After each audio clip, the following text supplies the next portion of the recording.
Il est vrai que hier, on a évoqué sur la chaîne le sujet des 4 fantastiques, un sujet qui me passionne et qui, je pense aussi, vous intrigue énormément. Et lorsque j'ai sorti la vidéo concernant donc l'article d'Entertainment Weekly, qu'on va lire aujourd'hui, eh bien, je n'avais pas tous les éléments. Il y avait d'autres choses qui continuaient de sortir sur les réseaux sociaux, et je me suis dit qu'aujourd'hui, on allait faire une mise à jour et qu'on allait lire tout l'article. Voilà, on va directement aller sur Entertainment Weekly. Alors, si vous ne voulez rien savoir concernant les 4 fantastiques, sachez qu'il n'y a pas véritablement de spoil, pas sur un média tel que celui-ci, ce n'est pas comme My Time to Shine ou Daniel RPK. Là, c'est un média qui s'est même entretenu avec le réalisateur et les acteurs du film. Donc, on va lire tout ça ensemble. Bienvenue dans le rétro futur, les premiers pas des 4 fantastiques dans le MCU. Le laboratoire de Reed Richards est une merveille. Le laboratoire de l'homme le plus intelligent de l'univers a été reconstitué pour le nouveau film des 4 fantastiques et divisé en 3 sections organisées selon les couleurs primaires. Le rouge est la salle réservée à la recherche, avec les tables remplies d'inventions. La salle jaune est réservée à la réflexion, remplie de tableaux noirs couverts d'équations complexes, possiblement l'endroit où il y avait ce dessin du multivers, supposément, et la salle bleue, réservée à la surveillance, équipée d'écrans et d'équipements de communication sophistiqués. Alors on voit déjà qu'il y a un côté très rétro, le côté des couleurs. Aujourd'hui, on est plus sur du terne, de manière générale, du beige, du gris. Là, on est vraiment sur quelque chose de très punchy, de très coloré. Avec un tel contexte, difficile d'imaginer un problème insurmontable. Tout résoudre était autrefois la devise de Reed Richards dans les comics Marvel, et le personnage a fait de son mieux pour réaliser cette noble ambition, et pourtant quelque chose a terriblement mal tourné. Coupez le courant, hurle Pedro Pascal, alias Mister Fantastic, le chef des 4 fantastiques dans le rôle de Reed. En réponse à son ordre désespéré, une lumière aveuglante envahit le plateau des studios Pinewood près de Londres avant de s'éteindre, plongeant Reed et sa famille dans l'obscurité. Ils ont le phrasé, hein, bien sûr.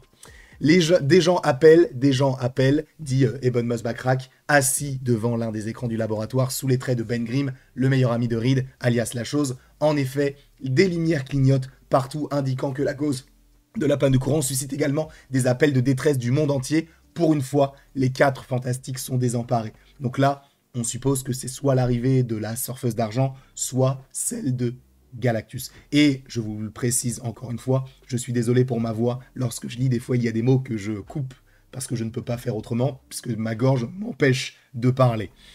Ensuite, donc, on continue. Donc, il y a ce petit teaser qu'on avait supposément déjà vu, notamment dans différents trailers. Et ce sont des images aussi qui ont été dévoilées. C'est ce que je vous proposais, en fait, de regarder en vidéo, mais en vrai, il n'y avait aucun intérêt par rapport à ça. Nous travaillons sur un moment crucial que l'on appelle en scénarisation le moment où tout est perdu, explique le réalisateur Matt Shakman à Entertainment Weekly sur le plateau en septembre 2024. Lors d'une brève pause, le plan qu'on pensait efficace échoue et il faut en inventer un autre. La pression sur nos héros est à son comble. Mais si quelqu'un peut trouver un moyen de sortir d'une heure aussi sombre, ce sont sûrement les 4 fantastiques. Reed est d'une ingéniosité inouïe. Ben est un mastodonte physique qui, une fois le film terminé, sera représenté par un gros rocher orange. Même en cette période de crise, ils sont rejoints par Joseph Quinn dans le rôle de Johnny Storm, alias la Torche Humaine, et Vanessa Kirby dans celui de sa sœur, Sue Storm, alias la Femme Invisible. Ensemble, ils forment la première famille de Marvel. Et d'ailleurs, ça avait été vendu comme ça la première fois que ça avait été annoncé lors du Disney Investor Day. Bon, on en avait déjà entendu parler lors de la San Diego Comic Con de 2019, mais le logo et la première fois qu'on parle de ce projet, c'était en 2020. Et donc, le groupe qui a inauguré l'ère moderne des super-héros. Aujourd'hui, ces personnages classiques reviennent sur grand écran pour voir s'ils peuvent s'inspirer, le même genre d'émerveillement quant à leur début dans les années 60 et dans le processus sauver non seulement leur monde fictif, mais aussi l'univers cinématographique Marvel en difficulté. On ne va pas se mentir. Là, ça commence à remonter. Bon, il y a eu une petite catastrophe avec avec Captain America qui, pour le coup, n'a pas été rentable. Mais bon, pour y parvenir, ils doivent redonner un second souffle à l'avenir et cela implique de regarder en arrière, où Kirby rencontre Kubrick. Donc Vanessa Kirby, Stanley Kubrick. On sait qu'il y a une forte inspiration des films de Stanley Kubrick pour ce film-là. Reed, Ben, Johnny et Sue firent leur première apparition dans les 4 Fantastiques numéro 1 de Stan Lee et du dessinateur Jack Kirby. Ah non, Kirby. Jack Kirby. Je pensais à Vanessa Kirby.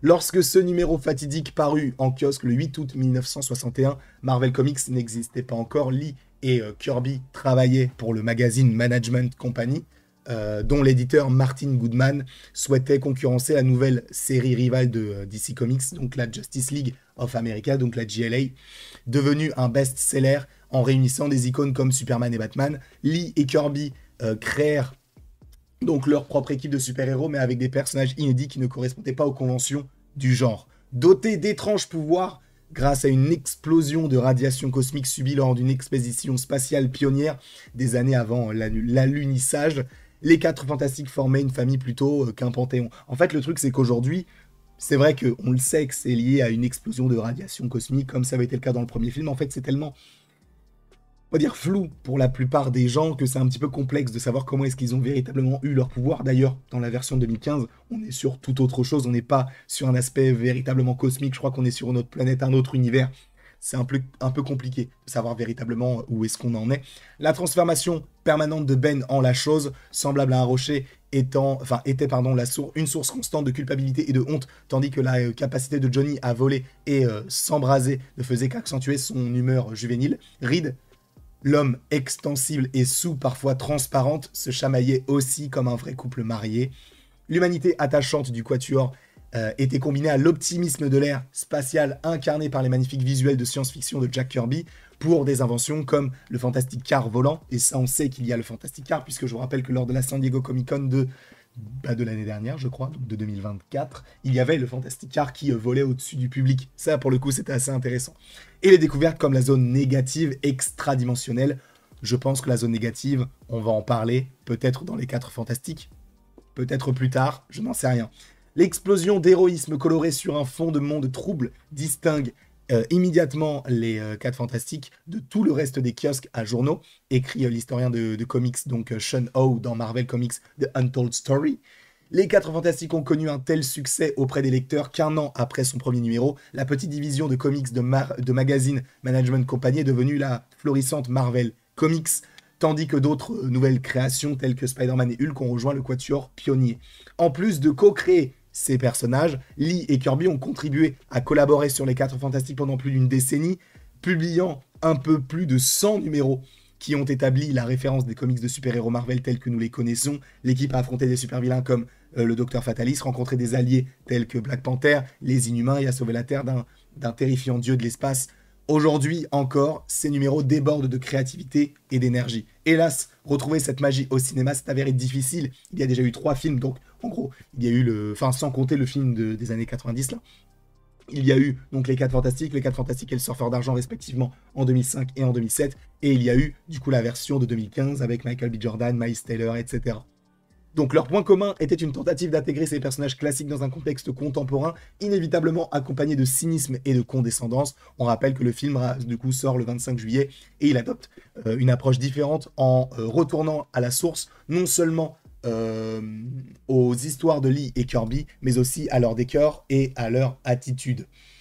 Le nouveau film se déroulera pendant les années 60, mais pas dans nos années 60. Les 4 Fantastiques First Steps donc est le 37e volet du MCU, mais il ne se déroulera pas sur la même terre qu'Iron Man ou les Avengers.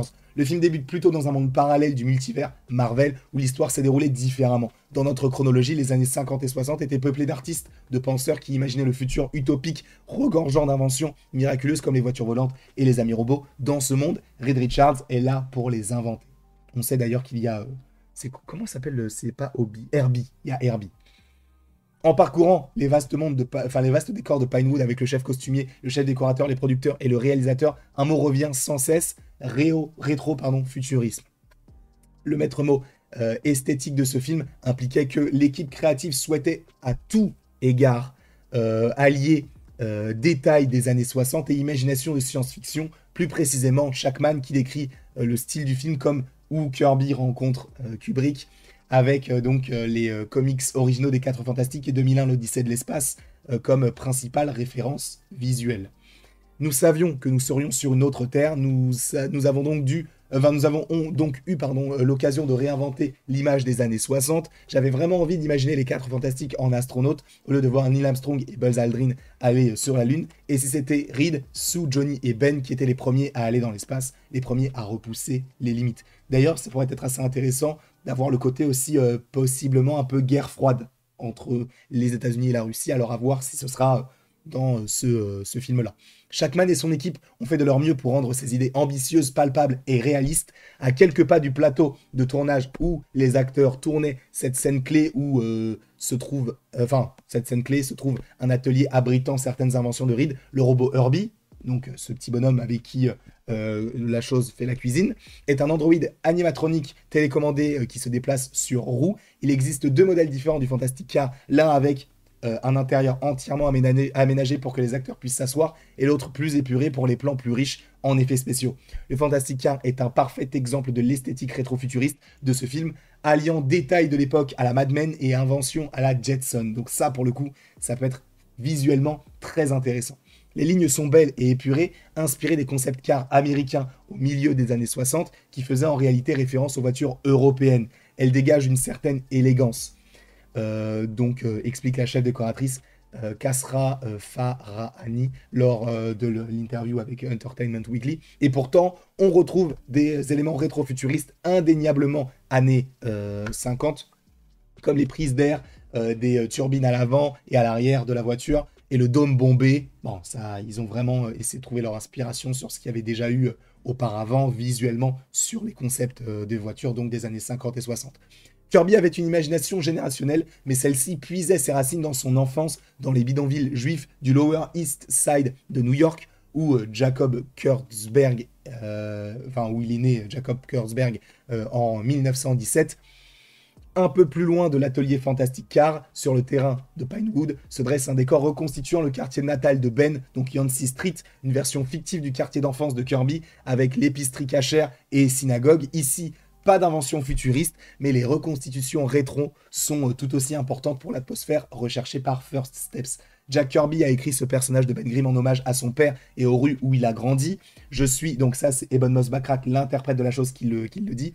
Je suis new-yorkais et j'ai passé beaucoup de temps sur Essex Street, Delancey et Clinton. Je m'y sens donc comme chez moi, et la production a magnifiquement recréé cet aspect. C'était vraiment génial de marcher et de voir le vendeur de chapeaux et le vendeur de poissons. J'ai été surpris d'être en dehors de Londres, car on se sentait vraiment comme dans le Lower East Side. Donc oui, les locaux de Pinewood, donc les studios, sont à Londres, ils ne sont pas aux États-Unis. Alors on pourrait se dire, mais pourquoi est-ce qu'ils ne tournent pas à New York ?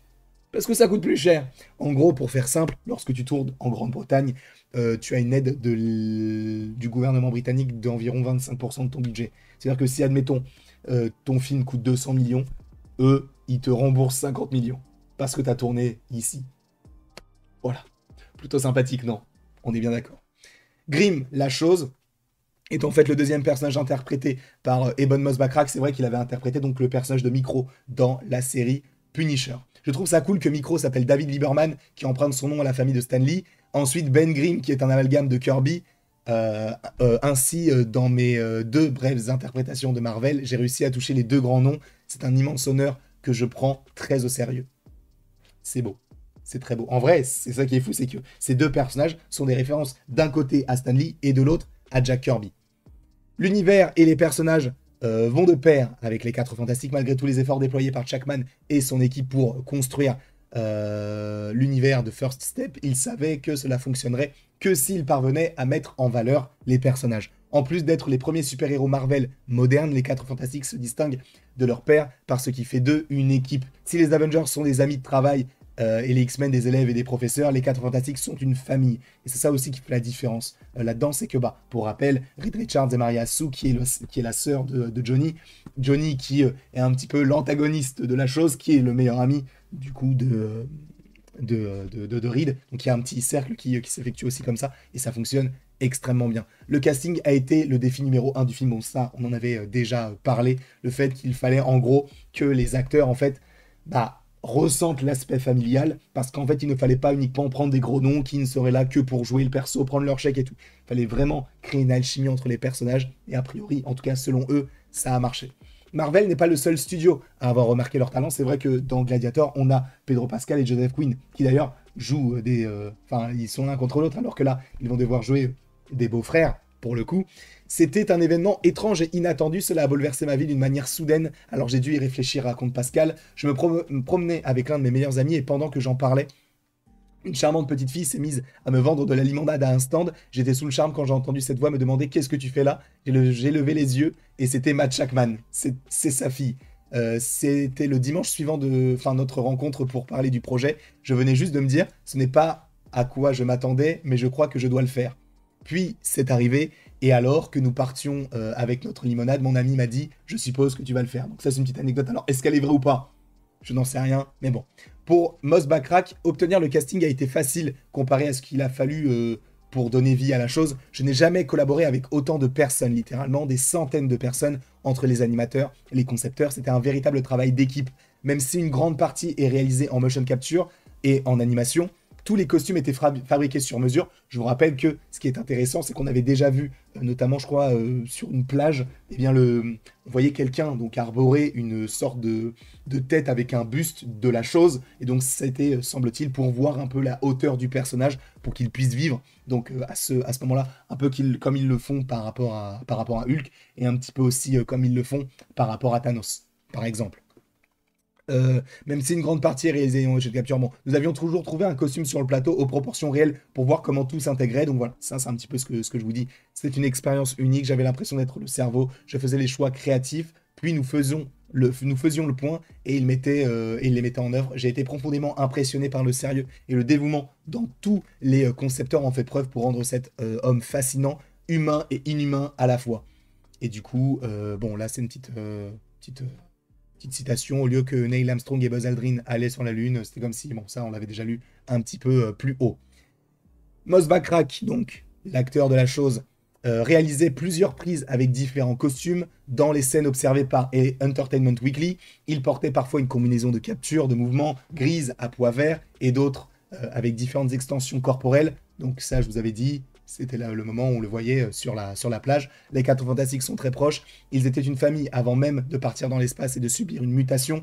C'était donc utile que je sois seul à mes côtés car lorsque Joe, enfin du coup Joseph Quinn, Vanessa ou Pedro me regardaient, ils voyaient Ben plutôt que la chose. C'était très précieux pour l'intimité et la façon dont nous nous comportons les uns envers les autres. En vrai, c'est mieux d'avoir l'origin story des personnages parce que si on n'avait pas eu ça, ça aurait été bien trop compliqué selon moi, dans le sens où bah on n'aurait pas eu une petite backstory par rapport aux personnages. C'est vrai qu'on savait déjà qu'ils auraient déjà leur pouvoir dans le film, mais là c'est mieux qu'on nous les montre parce que c'est trop compliqué de savoir comment est-ce qu'ils obtiennent leur pouvoir. Là on va vraiment avoir une belle origin story, alors même si elle ne dure que quelques minutes, mais c'est quelque chose qui serait véritablement, en tout cas j'espère, bien développé. La Torche Humaine a également nécessité beaucoup de travail en termes d'effets spéciaux, même si malheureusement Queen n'a pas eu besoin d'être incendié beaucoup. Donc évidemment, il n'a pas pris feu. Il y a trop d'effets pratiques, dit l'acteur en riant. Johnny est l'archétype de l'adolescent tête brûlée de Marvel, mais sa signification exacte a été sujette à interprétation au fil des années, donc que ce soit par rapport à Chris Evans ou par rapport à Michael B. Jordan. C'est un homme qui se montre très audacieux, ce qui peut parfois être un affront, mais il est aussi drôle. Kevin Feige, donc le patron de Marvel, et moi parlions de ses précédentes versions et de notre évolution culturelle. On le qualifiait de coureur de jupons insouciant, mais est-ce vraiment sexy aujourd'hui? Je ne pense pas. Cette version de Johnny est moins insensible aux sentiments des autres, et j'espère qu'il y a une conscience en moi quant aux motivations de ce comportement et de recherche d'attention. Ça, pour le coup, je trouve que c'est une belle évolution par rapport aux précédentes itérations, plus celle de Chris Evans pour le coup.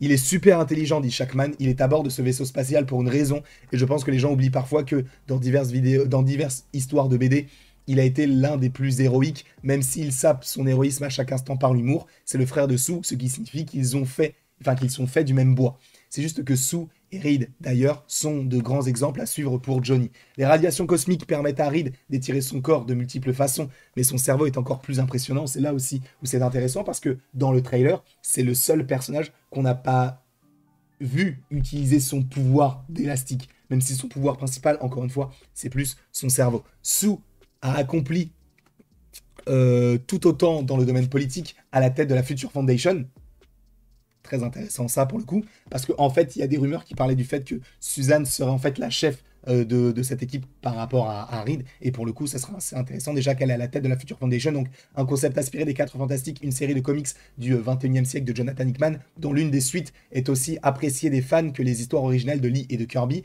Elle a contribué à la démilitarisation et à la paix mondiale lorsque Shackman et ses collaborateurs affirment que les rêves des années 60 sont devenus réalité dans ce film. Il ne parle pas seulement de fusée. Si elle est la personne la plus intelligente scientifiquement, enfin si il est, pardon, la personne la plus intelligente scientifiquement, alors elle est la personne la plus intelligente émotionnellement de la planète. À eux deux, ils construisent une société idéaliste. Ça, on en avait déjà parlé aussi hier. L'ancien et le nouveau parvenir à la paix politique mondiale semble à peine plus difficile que de synthétiser l'histoire fictive de Storm, longue de plusieurs décennies, première super-héroïne de Marvel. Elle fait partie des 4 Fantastiques depuis leur premier numéro, mais à l'époque, elle portait le nom de code de fille invisible, ne pouvait que se rendre invisible, et agissait principalement comme une demoiselle en détresse. Heureusement qu'aujourd'hui, ça a changé. Si vous incarnez aujourd'hui une Sue des années 60, tout le monde la prendrait pour un paillasson.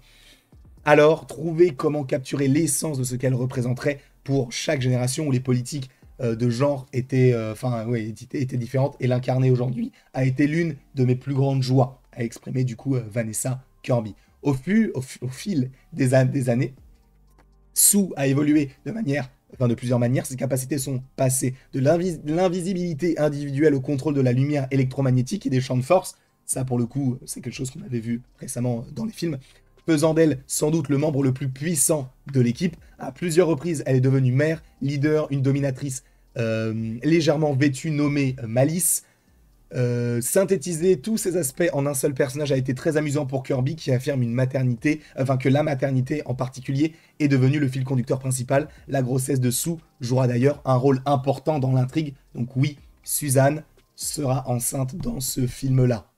Et ça, pour le coup, c'est très intéressant puisqu'on se rappelle qu'ils ont un enfant qui s'appelle Franklin et qui est très important, notamment par rapport à l'intrigue a priori.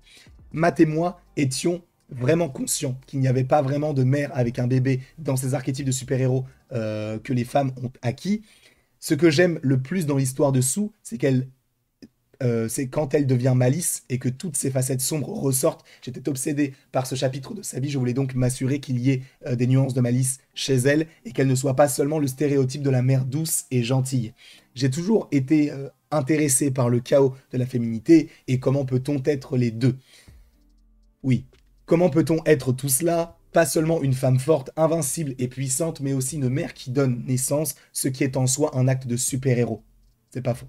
J'aime que ces personnages soient de vrais humains dans une famille chaotique qui se dispute, essaie de trouver une solution et se trompe. Bien que Marvel hésite à confirmer l'identité de l'enfant de Sue, bon, on suppose que c'est Franklin, un personnage extrêmement important. Les capacités mutantes de Franklin dépassent même celles des plus puissants X-Men, et il y a aussi Valeria, donc il possède une intelligence qui pourrait même surpasser celle de son père. Reed a découvert le voyage spatial et a inventé les robots et les voitures volantes, mais à quoi cela servira-t-il lorsqu'un dieu de l'espace gigantesque viendra dévorer la Terre? C'est assurément une menace d'une ampleur que Reed n'a jamais connue. Même l'homme le plus intelligent du monde est impressionné par un être qui dépasse sa compréhension du temps. Oui, on va bel et bien avoir Galactus, ne vous inquiétez pas, c'est plus trop long, il n'y reste que ça et un petit paragraphe. Galactus a été présenté dans les comics en 2 parties de Lee et Kirby, qui reste le point culminant de leur collaboration, mais lorsqu'il est apparu à l'écran en 2007, bon, il était un nuage. Bon, on aurait pu s'attendre à un petit peu mieux. Là, pour le coup, l'acteur sera interprété dans le film par Ralph Hinson, qu'on a vu récemment dans Nosferatu et qui notamment jouait du côté d'Harry Potter. Il avait un petit rôle, je crois qu'il jouait l'un des carreaux, si je ne dis pas de bêtises, portant une véritable armure violette et bleue.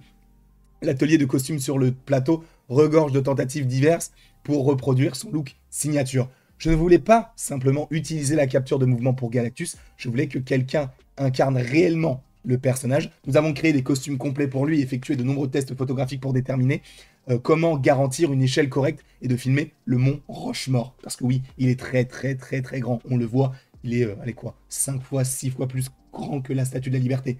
Donc oui, il est assez conséquent comme bonhomme. Positionner Galactus comme antagoniste distingue également First Step par les précédents films des 4 Fantastiques, car les précédents films des 4 Fantastiques ont tous débuté avec le Docteur Fatalis. C'est une impulsion compréhensible, étant donné que Fatalis va va être interprété par Robert Downey Jr. Dans le film Avengers Doomsday. Alors, est-ce qu'il pourrait être dans ce film-là?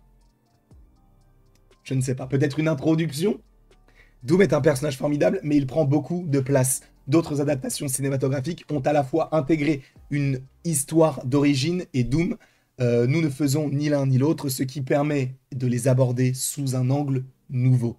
Si tout cela fonctionne, les acteurs et l'équipe auront accompli quelque chose d'unique auparavant. Faire des 4 Fantastiques une franchise cinématographique majeure. Bref, là, après, il rappelle certaines choses. Voilà, Pedro Pascal, il va jouer dans tel projet, il a joué ici et là, etc. Bref, en tout cas, ce film devrait être grandiose. Je suis désolé si j'ai eu des bugs de lecture. Encore une fois, la voix, ça me déstabilise de temps en temps quand je lis des choses. Donc j'espère que ça a été un petit peu compréhensible pour beaucoup, en tout cas pour tout le monde. Sinon, ça serait un petit peu problématique. En tout cas, je vous remercie beaucoup d'avoir été présent devant cette vidéo. N'hésitez pas à l'aimer, à la partager, à la commenter. Et aussi, potentiellement à vous abonner. Mais vous faites ce que vous voulez, bien sûr. Et y a quand même pas mal de sujets qui ont été abordés aujourd'hui sur la chaîne. Mais il y en aura encore supposément plus demain, après-demain, après-après-demain. Bref, n'hésitez pas à vous abonner, bien sûr. Et après tout ceci, il ne me reste plus qu'à reposer ma voix et à vous dire à la prochaine pour la prochaine. Et encore une fois, merci beaucoup à vous d'avoir été présents. On se retrouve d'ici quelques temps pour de nouvelles vidéos et pour de nouvelles aventures. D'ici là, passez une excellente journée.